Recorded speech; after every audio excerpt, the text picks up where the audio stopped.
Цагдаагийн ерөнхий газрын урьдчилан сэргийлэх хэлцээс хулгайлах гэмтэргээс урьдчилан сэргийлэх ажилд инновац нэвтрүүлгийн хэлэлцүүлэг зохион байгууллаа. Энэхүү хэлэлцүүлэгт хууль зүйн дотоод хэргийн яам, хууль хяналтын байгууллага төрийн болон төрийн бус байгууллагуудын төлөөлөл оролцлоо. Хэлэлцүүлгийн үеэр нийт гэмтэргийн дийлэнхийг эзлэж байгаа хулгайн гэмтэргээс урьдчилан сэргийлэх, хамтран ажиллах, томоохон ажил арга хэмжээнүүдийг зохион байгуулахаар шийдвэрлсэн байна.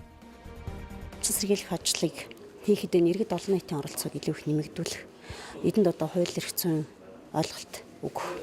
Нөгөө талаас өөрийн эд зүйлсийг хулгаад алдахгүй байх.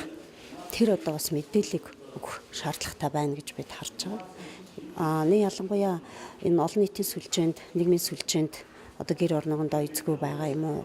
Эзгүй байгаагаа олон нийтэд мэдээлэх.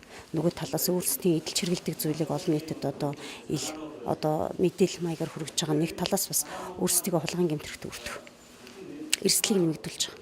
Нөгөө талаас бас өөрсдийн амьдарч буй орчноо хулгайн гэмтэрэг болон бусад гэмтэрэгээс урьдчилан сэргийлэхэд өөрсдийн үүсгэл санаачлагыг гарган ажиллаж байгаа иргэд байгаа.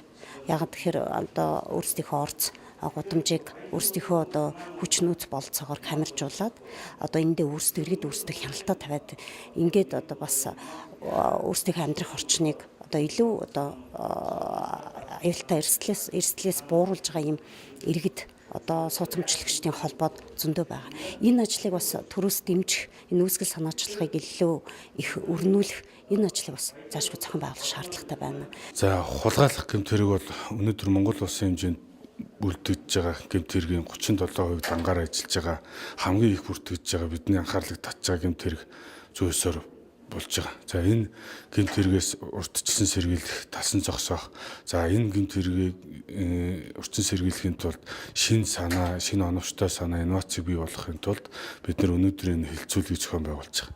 За хэлэлцүүлэгт төрийн болон төрийн бус байгууллагуудаас төлөөллүүд оролцож байгаа, цагдаагийн байгууллагуудаас хулгайлах гэмтэрэгтэй тэмцдэг бүх нэгж алах багш нар мөн хууль зүйн дотоод хэргийн яамны гэмтэрээс урьдчилан сэргийлэх ажлыг зохицуулах зөвлөлийн ажлын алба мөн ломбард, ченж, за мөн зах худалдааны төвүүд, за мөн иргэдийн төлөөллүүд энэ үйл ажиллагаанд оролцож байна. Өнөөдөр үйл ажиллагаанд оролцож байгаа энэ иргэд олон нийтэд их зүйтэй санаачлагууд гаргаж байна. За бид нар энэ санаачлагуудаас инновац суулгаж нэвтрүүлэх, цагдаагийн байгууллагын урьдчилан сэргийлэх үйл ажиллагаанд хэрэгжүүлэхэд шаардлагатай энэ санаануудыг үйл ажиллагаанд хэрэгжүүлэхээр бид нар бас төлөвлөлөөд ажиллаж байгаа.